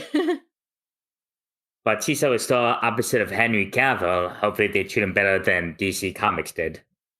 Project was originally developed at Lionsgate, but is now being made for Amazon MGM Studios. The original film is expected to become this fall and release sometime in 2027 or 2028. I still need to watch the original Highlander. I've never seen Oh, it, but I same. hear it has a very interesting filmography because people say that the second one is the one of the worst movies ever, but Yeah, like the others are just I kind of whatever. I I just heard want like to the say. second one. Oh, sorry. No, you go ahead. Like the second one, they tried to retcon the first movie by saying, "Oh no, there are aliens." Yeah, it's like a sci-fi now. Yeah, because isn't the whole premise of Highlander is that there's this immortal who's been living for a long time and he's a warrior and there's some Mhm. magical Yeah. lore behind it. Yeah, I get. I think they're based off books. I've never read the books either, but Let's see. Is it based on the books? Story by No, it's original. Okay, never mind. I might have been getting that mixed up with something else. But also, I just want to say, out of like, there were 3 wrestlers who became actors who I think actually managed to do a really good job of acting. That is Andre the Giant, John Cena, and Dave Batista. I'm really happy he's getting into more stuff because I went and saw that Blade Runner movie a while back, and while I wasn't like really that into it, there's an opening scene with Dave Batista, and he did really, really good. And I'm like, get him in more serious stuff. Like he was just, it was a very Oh yeah. understated performance, but it was fantastic. And he himself is such a cool guy. I love him so much. He like reminds me kind of like of a big teddy bear. And I found this out. He is adopted by two lesbians. His parents are Wow. yeah, Aw. lesbians. So he's always been very vocal about supporting the LGBT community, and I just find him very charming too. He also really loves his dogs, which I mean, come on. That just he's perfect. I love him. Mwah. Okay, now oh, I think I added this one. All right. So I'm actually kind of happy for this because if you guys don't know, I work at a daycare. I'm gonna be working like if like streaming and content creation don't work out, I want to have something as a backup. So like my thing is I want to like work as a physical therapist for kids or work with like kids with disabilities. So I'm very big on shows for children. Now, not every single show has to be like, the Magic School Bus or Sesame Street. It just has to be good. And there's been just an influx of really bad shows for children. So I'm always happy when I see something that looks like it's Sorry. it's So not going again, to oh, what's the word? Something that will not make their brain turn to mush. And these 3 mhm. show look like they're gonna be pretty good. We're getting is it my turn? Yeah. Okay, Yeah. 3 new animated shows based off 3 Dr. Seuss books. We got Redfish, Bluefish, Horton Hears a Who, and then And the I think the last one's the Sneeches. Sneeches. Yep. Mm-hmm. Yeah, they're all upon Netflix is expanding their preschool and early childhood lineup, especially after they struck that deal with Sesame Street. Mm-hmm. Yeah, like so far, Disney Plus and YouTube are basically the only streamers who are appealing to that demographic right at the moment. Mm-hmm. Like Disney Plus has Bluey, Netflix now has Sesame Street, and YouTube has Brain Rot. I've No, decided when I all have kidding kids, aside, yeah, they do have Miss Rachel at least. yeah, I'm not letting my kids watch YouTube because the stuff like really Miss Rachel's the only thing that's worth watching for children. So I'm like Oh happy yeah, that my nephew loves that in Sesame Street. again, I'm very happy we're getting some actual good stuff for kids. Yeah, especially with the Sneeches. I think it's a very good lesson on treating different people with respect and, shutting down prejudice, especially with the whole star belly and stuff like that. It's a cute story. And I It think is that's like interesting. It is go ahead. interesting that Redfish and Bluefish is the only 2D animated one, whereas the other 2 are 3D. Yeah, Oh, that's weird. mm-hmm.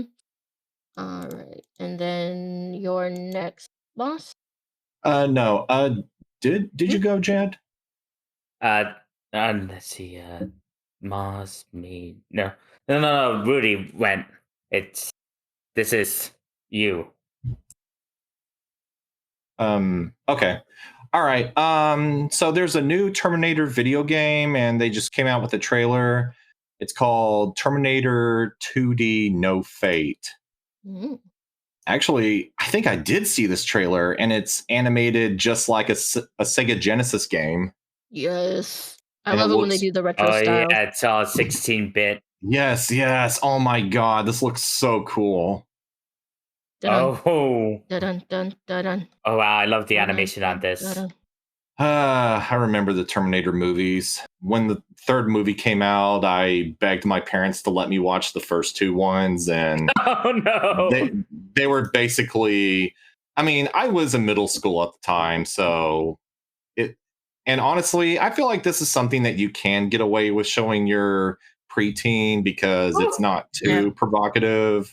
I think it's But just more the violence. Where you Arnold Schwarzenegger's naked and you fight the patrons at the bar. No wonder it's rated M.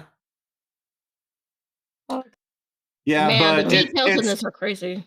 I mean, between this and some classic slasher movies, they kind of acted as my baby's first R-rated movie, if Hmm. that makes sense. No, that makes sense. Mine was Funhouse. Oh, See, I isn't that think the Joe Dante The- movie? Yeah, the horror movie where they are trapped in a funhouse hunted by that mutant guy. Huh. mine was The Passion of the Christ. Of course it was. Oh. Yeah. They should have not taken a kid to that. I was in middle school, but even still, there was Oh, one scene no. I closed my eyes at because it's based off Jesus's life. I knew the story, so there Yeah, was one scene I closed my eyes at. yeah, Oh, I mainly yeah. knew about it through satire, but yeah, I'm not gonna watch that movie. Yeah, it's like here's the thing. I thought the movie was well directed, but it's like I never want to see this movie again.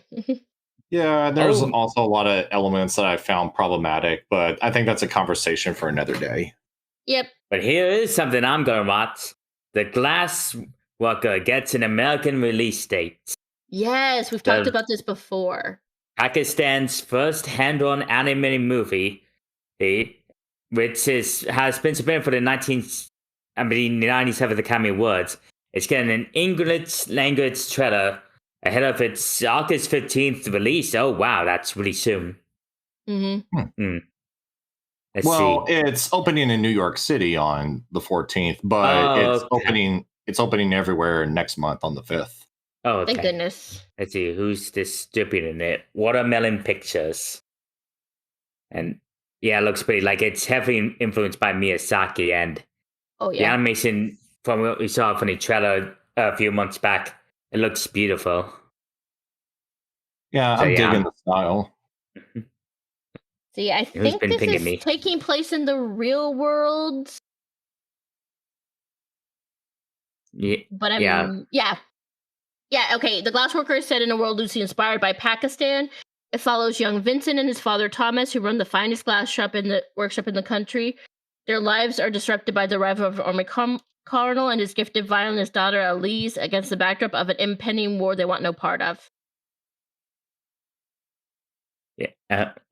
Fun for the whole family. Well, no, like that's another reason where it's like this is really Miyazaki inspired because a lot of his movies have an anti-war message. Yeah. Like a lot of them Oh, take yeah. place on World War II. So I can't wait to see that. So, Jad, you already went. It's my turn. Yay! I get to talk about my current hyperfixation. K-pop Demon Hunters becomes Netflix fourth most viewed original film, Eyes #1 spot. Oh So I wow! Hell Yep. yeah. They So it's- really shot themselves in the foot by putting it on Netflix. This should have been in theaters. know they could have made so much money. Yeah, I And don't know why Sony insists on making it streamer only. See, You the thing is, know, go ahead. I've been tutoring a 9-year-old this week, and I was teaching him how to use Adobe Animate, and it was awesome. But he brought up K-pop, Demon Hunters, and he listed his favorite songs. And I'm just glad that this is catching on with Oh yeah. kids. Dude, like I said, I work at a daycare. I'm a support teacher. I go to which room I'm needed. The pre-kindergarten class loves this movie. We'll play we play like Golden, Soda Pop, all those songs, and they will sing along and dance. And then I'll hear the girls were playing. All right, we're gonna play K-pop Demon Hunters. Everybody, I get to be Rumi. Oh, I wanted to be Rumi. Well, you can be Mira. Okay, I'll be like. They are loving it. I just don't think Oh. Netflix thought this film was gonna Yes, big as it came out. yeah, but see, I had mentioned this when I think I was talking with my friend Sushi. There hasn't been a good animated musical in a very long time. The last one was Encanto, and that Mhm. was 2022, 21. So it's been like 4 years since we've Let gotten alone a good villain song.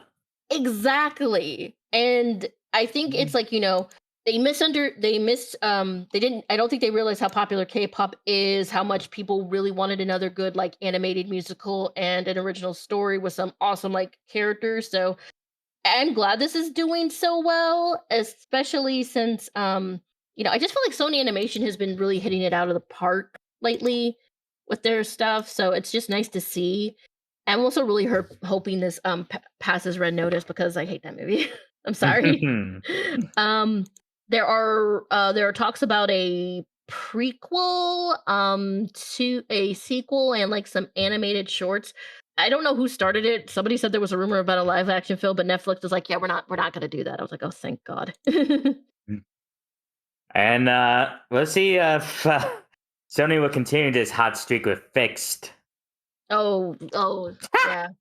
Yeah. I forgot about that one. Yeah, Sony's filmography is really interesting. They've only had like, I want to say 4 to 5 great movies, but the rest of them are either mid family films and mediocre kid garbage. Yeah, see, I feel like when they let Sony do the movies that, like the Sony animation team do the movies they want to do, they end up being really good. Because, like, I think, when did Cloudy Have a Chance of Meatballs come up? That came out in 2009. 2009. And that was really good. I think it's Yes. underrated. But then Yes. they got stuck with doing a bunch of open season movies, and then they did that really bad Smurfs movie. But like Arthur Christmas, Pirates, the first Hotel Transylvania, um, the Spider-Verse. yeah, of course, Pictures Spider-Verse, versus the Mitchell. Machines. Yeah, the Wish Dragon, and of course, K-pop Demon Hunters. It's like they have like when they let them like I think do what they want, it ends up better. But like since they are owned by Sony, Sony will be like, hey, you have to do this one. So I think it's just like it's like if they can prove their worth or like what they can do, they end up getting a pass to do the stuff they really want to do. So it's like I'm hoping that this trend continues. I have faith. Me too. Right. So Moss, I'm gonna let you read this title, and then Jad, I'm gonna let you like read the a menu because you and me are the theme park peoples. All right, so the article is full menu with prices for the Beak and Barrel Pirates Tavern at Magic Kingdom. So, Oh. yeah, this is a brand new lounge coming to Magic Kingdom right across from Pirates of the Caribbean with that depressing hot dog stand it used to be. Yeah. So it's going to be called the Beak and Barrel. It's set in the same universe as Pirates of the Caribbean. It's all pirate themed. They even have an animatronic parrot puppet there. Yeah, like he even has the front of its chest shaved off to put an anchor tattoo on there. And here are the menu. We have island provisions, plant and chips, loon corn tortillas, and toasted flatbread served with mango chutney, garlic chimichurri, spiced guava, and zesty cilantro cream dips. That sounds so good. This sounds good too. And we have Cook's corn griddle cakes with chipotle braised chicken, warm corn cakes stuffed with melted cheese, lime sour cream, chili peppers, and cotija. Ooh. And we have a variant of the corn griddle cakes, but with roasted corn and poblano peppers. For all you vegans out there. We have, for the more adventurous, Kraken's Catch. Octopus tentacles marinated in lemon lime juice with olives, bell peppers, avocado, and piquello pepper almond foam. This seems like a challenge kind of food. Yeah. To see if you can finish it. All right, I'll do the non-alcoholic specialty drinks. For those teetotalers so out there. So we got the Cursed Treasure, an indulgent blend of coconut milk and cookie crumbs topped with vanilla foam and Pirate's Gold. It looks like the coin, I think, from the the first movie. The movie, yeah. Oh, this one's pretty. It's a treasure trove, a mysterious ube lemon and coconut concoction served with a vanilla cake plant, chocolate cannibal, and golden caramel popcorn. Moss, you want to read the signature cocktails? Don't mind if I do. You got the Siren's Whisper for $20, pot and column still white rum blend, Bull's Blue, Curacao liquor, Combière crème de pêche de vigne, liqueur, lime, and cinnamon. Ooh. Then the next one, we have Port of Call for $19, London Dry Gin, Ruby Port, lemon juice, and spiced cranberry. I could go with that. These all look so pretty, by the way. Oh yeah. And then we got the lit fuse for 1850. Los siete misterios de voyage mezcal. Tempos Fuguet Creme de Banana Liqueur. Coconut water, lime juice, and Hella Cocktail Company smoked chili bitters. Ooh, so it's got a bit of a kick. How many of these? Ooh, we got a Here, couple I'll here. read. You want me to read the next one? Sure. We got the Barrels Ablaze, Jack Daniel's Bonded Bourbon, and with honey, lemon, and chili. Hibiscus Rum Punch Royale. We got Don Q Reserva 7 Puerto Rican Rum, Hibiscus, Demerara, and Lime Top with Prosecco. That looks good. And that one does look good. It's very pretty too. I like this one. The Salty Seas Margarita, Lalo Blanco Tequila, Contrier Liqueur, Ube and Lime. A lot of ube flavored drinks. Yeah, notice the play on words. Yeah, Margarita. Like, triple R's. So this I would get solely for the souvenir mug. It is the Plunderer's Punch with the Kraken Black Spice Rum, Blackberry Lime, and Vanilla, and it is served in a signature Pirate Skull mug. That one, I want that mug. That mug is awesome. Yeah, and it's $46, but you get to keep the mug when you're done with it. Yeah, I think that's worth it. And now for the wine. We got Spice Root Chakalaka Red Blend from Shortland, South Africa, $17 a glass. Damn. Quinta de Santiago Vinho Verde from Vinho Verde, Portugal, $16 a glass. We got Friare Prosecco DOC from Vento, Italy, $14 a glass. And who wants to draft beer? There's only 2. Yeah. You want to take this one, Moss? Yeah. Sure. First one is Pirates Paradise Blonde Ale, Victory Brewing Company, $11.50.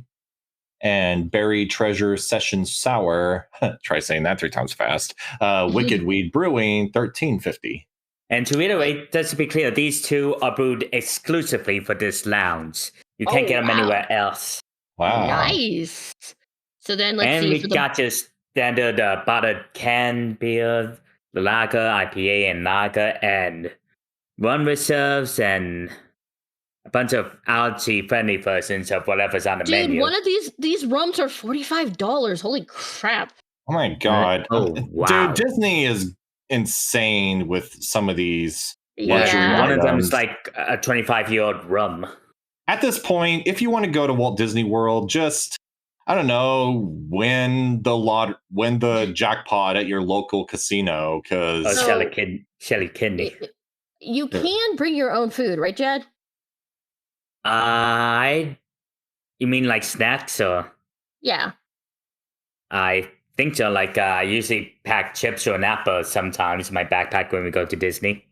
Yeah, see, I feel like if you go to Disney, you sort of eat, you like have a big breakfast and you have some snacks that you can just munch on, and then like maybe possibly you have dinner there, but you also have to make sure that you're going to one of the like better restaurants, just because, yeah, I mean, I understand why these things are so pricey, but man, like $45 for rum, that's a lot. If it were up to me, I would just leave the park during mealtime and just go to a local Burger King or something, because I don't think I want to pay $40 for a Disney chicken dinner. Yeah, I agree. That's and crazy. I think you can do that depending on like the pass you have. Like you go maybe, and it's like, okay, we're getting hungry, let's leave the park to go somewhere else. That's totally valid. Yeah, so, I think they'll still let you back in regardless. Yeah. All right. Yeah, I think if it's for one day, right? Mm-hmm. So now, Charles, since you are our guest, I'm going to let you go first with our with the recommendations. Okay. Well, my recommendations are the Chinese animated film Ne Zha 2. It already came out this past winter, and it is currently the highest grossing animated movie of all time. It's getting an English dub, and it's coming out in next month. I think it's a couple of weeks or next month, but definitely keep an eye on that because it is really amazing. You can watch the first Ne Zha on YouTube or Tubi for free, but the second one just blows it out of the water. Some of the most colossal visuals I've ever seen. It's also a great story, very emotional, very funny. Like it's a big hit for a reason. This film And grossed nearly $2 billion. Oh my god! yes. Wow. And my second recommendation is the horror film Bring Her Back. It's from the Filippo brothers who directed Talk to Me.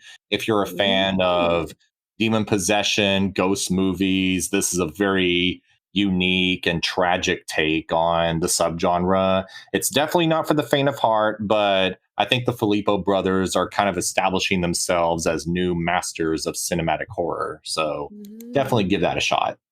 All right. Jad, do you want to go next or do you want me to go next? I'll go for next. Okay, Okay. my first recommendation, ironically enough, is Fantastic Four First Steps.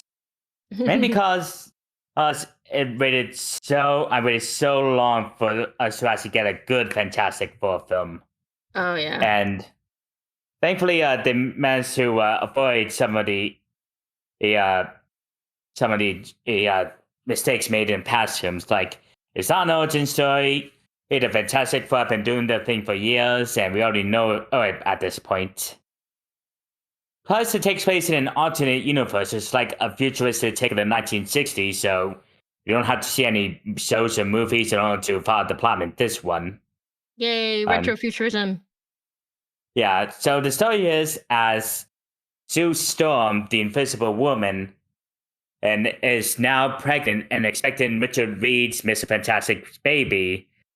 The rest of the team, the Thing, and the Human Torch are celebrating, but just as new life is about to come in this world, the Silver Surfer arrives to who tell the planet Earth that they are about to be consumed by Galactus, who, thank God, is not some kind of cyclone sky giant. Thank Instead, God. he's a massive man, and like he's got the helmet and everything, and he's a genuinely intimidating villain, and like he is literally a god out in this film. And the Fantastic Four have never went up against anything like this, and even the public starts to doubt after all the years of heroism that can they even defeat this guy? So yeah, I'd recommend this one, and it doesn't take itself. It's a nice balance between the emotional drama of the family trying to make sure their newest member would have a world to live in, as well as some of the campiness of how ridiculous it is. And Petro Pasco, thank you for giving us the most artistic coded rendition of Mr. Fantastic to ever exist on a movie. Thank you. Because one look at this guy and I can tell, oh wow, is that me? I'm in a movie. Like Mr. Fantastic has a habit of overanalyzing everything, and because he doesn't want to make sure he doesn't miss anything, and especially if it's related to the upcoming sun. And let's see. And my second recommendation is something I binge watched a couple of days. The new season of King the Hill. Like, the king is back. Like, Yay. this is Awesome. what we need right now. It takes place 13 years after the original show end. And Hank Hill and Peggy have been living in Saudi Arabia in order to work up enough money for the little nest egg so they can retire. They moved back to Ireland, where it has vastly changed. And poor Bill, I won't spoil anything, but let's just say Bill has been an absolute mess since Hank moved out. Oh no. And Bobby Hill is now 21 and he owns his own restaurant. It's like a Japanese grill restaurant that fuses Texas and German food together. That sounds so like Bobby. Mm-hmm. Nice.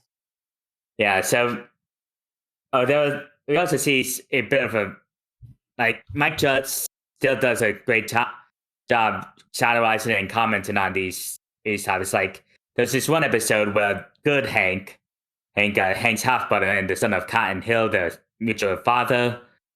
There's this one episode where he becomes obsessed and following the footsteps of this one manosphere online influencer. And Hank starts getting flashbacks to Cotton being verbally abusive to him when he starts acting like the guy. Right, and one that absolutely cracked me up was the craft beer episode. As a craft beer enjoying myself, I got a kick out of the fight between Hank and Bobby over beer. Yeah, I think I remember the line was like every beer tells a story, and I forgot what Hank said to that, but I'm really excited to watch it again. It seems like it's it's still like, the King of the Hill we know and love. Mm-hmm. I gotta watch it. I haven't watched it yet, but from the little I've seen, it looks incredible. Mm-hmm. All right. So I have my recommendations, and they're both like kind of similar. So our friend John, who runs Super Bonus Round, also does a podcast where he and Jad are reading the entirety of One Piece. And I was on an episode where they were watching one of the movies. I can't remember the first one we watched, but they had me on for another one, and it is called Baron Omatsuri and the Secret Island, and it is directed by Mamoru Hosoda, who did Summer Wars, Belle, The Girl Who Leaped Through Time. I was not ready to love this film as much as I did, but oh my gosh, like not only does it have that signature like Hosoda look, but it's also it's like One Piece if One Piece was horror, and they did it so well. And I'm not gonna give spoilers because I want people to go watch it. It gets extremely dark. Like I know One Piece is dark because it is about pirates, but like this was like a really, really dark. But I just absolutely loved it. And another thing is I tried to do those like reading like challenges each year, and I think I can't remember what my goal is, but one of the things I'll do is like if I don't have a brand new book, or I do not have a something to read on my Kindle, I will just reread some of my old books, because that's why you buy books, so you can read them again. And I recently reread the book. I think I might have suggested this before, Rice Boy, but it's my show. I can recommend things again. By Evan Daham. I hope I'm saying his name right. Evan's known for creating really weird, like surreal characters. He has like his own world that he created. Rice Boy started out as a web comic, and it's about this creature called Rice Boy who's sort of been told like, "Hey, you're the chosen one." He's like, "I don't think I'm the chosen one," but it's like him going on this adventure, trying to figure out everything in the world. I just like really the showstopper here is the character designs. It feels like very Alice in Wonderland, Ozish inspired to me, but I also like how the characters feel very what's the word? They feel real to me. They are written like, even though they're all very surreal, weird looking characters, a lot of them feel very real, and it's just such a interesting story with such it's like every time you see the characters, you're just like, "Ooh, this is doing something to my brain." It's just there's something about these characters that you absolutely love and adore. You just can't help but want to read more. I know he has a website, so you would type in is Evan Daham. It'll take you to the Rice Boy website. And you can buy his book. He also has a long running story called Vatu that is going on. So if you are interested in supporting a really cool artist or just want to read something really cool, I highly recommend his stuff. And that is it. So Charles, thank you so much for joining us. It was so much fun having you here. Pleasure. Now, do you have Definitely. anything you would like to promote to? Oh yeah, like a Patreon. Charles? Oh yes. Yes. If you like my content and you want to support the making of Detective Cat, follow me on ko-fi.com/Charles Moss. That's MOSS. And I also have a YouTube channel where I pretty much make my own stuff, but I have another YouTube channel where YouTube channel for Detective Cat, and that's for let me find the link. Imagine that. I don't know my own YouTube channel, yeah, you can find my first YouTube is Charles Moss 091, and my second YouTube channel is The Incredible Adventures of Detective Cat. Alrighty. We will put links up in our description, but also when I post it on Blue Sky, I will also put links there. Okay, so next week we're actually, we talked about Dr. Seuss. We're revisiting him. We're going to be watching the Hooberflube Highway. Y'all have a good day, and remember, it's important to educate yourself so you can fight the demons of ignorance and malice. All Yes. right, bye. Bye. Bye. Bye bye.